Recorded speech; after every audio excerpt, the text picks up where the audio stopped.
어땠습니까? 예수님의 그 하나님으로서의 권세를 다 숨겨 감추시고 계셨어요. 드러내지 않고 계셨어요. 그러니까 사람들이 볼 때는 아무런 힘이 없어.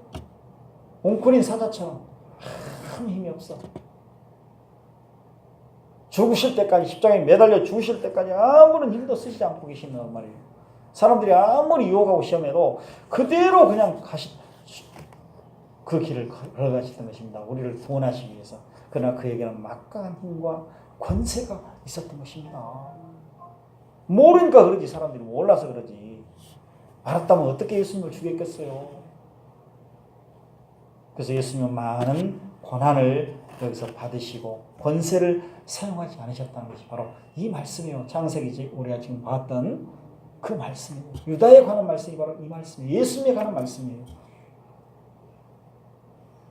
오늘날 우리 성도들 이 땅에 살아가면서 예수님처럼 그런 권세를 가지고 있는 사람들입니다.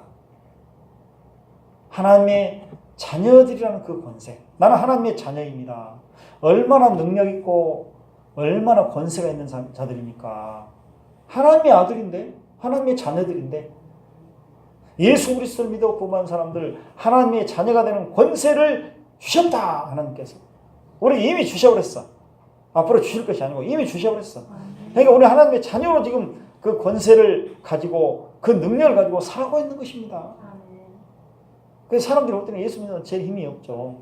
완전히 바보, 멍청이. 아이고 저렇게 어리석을까.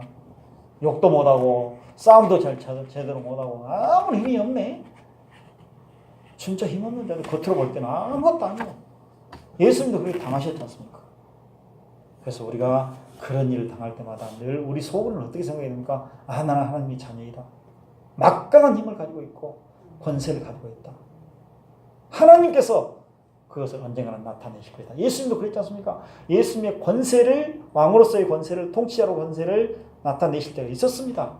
숨기고 있었지만 어떤 때는 나타내시지 않습니까? 이 땅에 계실 때로. 내가 하나님이다. 기적과 능력을 행하셨습니다. 그러니까 우리가 그렇게 막 하라는 것이 아니고 하나님께서 우리를 그렇게 만들어 놓으셨고 그런 권세를 우리에게 주셨고 능력 주셨어요. 그러니까 우리가 어떤 상황에 처할지라도 나는 하나님의 자녀이다. 온 세계 만물의 왕이시고 창조자시고 통치자이신 그 하나님의 자녀이다. 그 하나님의 자녀면 그 하나님으로부터 어떤 혜택을 받고 살겠습니까? 모든 혜택을 다 받고 살고 있는 것이죠. 그런 하나님의 자녀로서의 권세를 우리 가지고 있지만 하나님께서 우리의 아버지로서 우리의 통치자 왕으로서 우리를 다스리시고 우리의 생을 책임져 주시고 우리가 어떤 상황에 처했을지라도 우리를 돌봐주시고 함께 계시는 분이시다. 그러니까 우리는 어떤 상황에 어떤 처지에 있을지라도 늘 담대하게 살아가는 거예요. 사람이 나에게 어떻게 하면 당신이 나에게 뭐 회사 사장 대통령 어떤 자들도 나에게 어떻게 할 것인가 할 수가 없는 거예요. 나를 미워하고 핍박하는 자들이 있겠죠. 괴롭게 하는 사람도 있겠죠. 어찌하든지 그냥 어떻게 그냥 하는 사람도 있겠죠. 그렇지만 하나님께서 모든 것 다 주관하고 계시니까 우리를 어떻게 할 수가 없다고 성경은 증거하고 있습니다. 그것이 바로 하나님의 자녀들이 갖고 있는 권세요. 어떤 상황도 우리는 담대하게 든든하게 나가는 거예요. 그냥 움츠리지 말고 하나님 앞에서 그렇게 살아가는 사람들인 것입니다. 그래서 오늘 말씀 우리가 볼 때 예수님과 교회, 또 유다에 대해서 말씀드렸습니다. 다윗에 대해서 말씀드렸습니다. 이들이 하나님의 선택을 받아서 이렇게 예수님의 육신의 조상이 되었던 것은 그리고 뭐 선한 일을 하고 또 그들이 뭐 존경받고 인정받았던 것은 예수님을 나타내는 것이었습니다. 그래서 하나님 그들이 뭐 선한 일을 하고 회개하고 했기 때문에 뭐 좋은 일을 했기 때문에 예수님의 육신의 조상이 된 것이 아니고 이미 하나님의 선택을 받아서 예수님의 육신의 조상으로 결정이 되었기 때문에 하나님께서 그들을 인도해 주신 거예요. 그러니까 이런 말씀들을 어떻게 그렇게 참 이해가 안 가요. 어떻게 그렇게 해석하는지 모르겠어요. 그러니까 그런 해석들이 너무 많아요. 다른 성경도 다 마찬가지예요. 그러니까 우리가 열심히 해서 그냥 그렇게 하나님의 사랑받고 구원받고 복받읍시다 이런 식으로 나가버리거든요. 그런데 우리는 이미 예수 믿어 구원받아서 복받은 자들이고 아까 말씀드린 것처럼 하나님의 자녀라는 그 권세, 능력을 갖고 있는 사람입니다. 그게 하나님께서 우리를 해치는 사람들, 고통스럽게 하는 사람 가만두겠습니까? 그때 우리가 이제 뭐 하나님의 이름을 빌려가지고 막 한 것이 아니고 하나님께 맡기는 것입니다. 주님, 제 하나님의 자녀입니다. 하나님의 자녀인데 하나님 저를 돌보실 줄 믿습니다. 돌봐주십시오. 그것보다 돌봐주실 것 저는 믿습니다. 제 생애를 책임져 주실 줄 믿습니다. 이런 믿음으로 우리가 살아가는 거예요.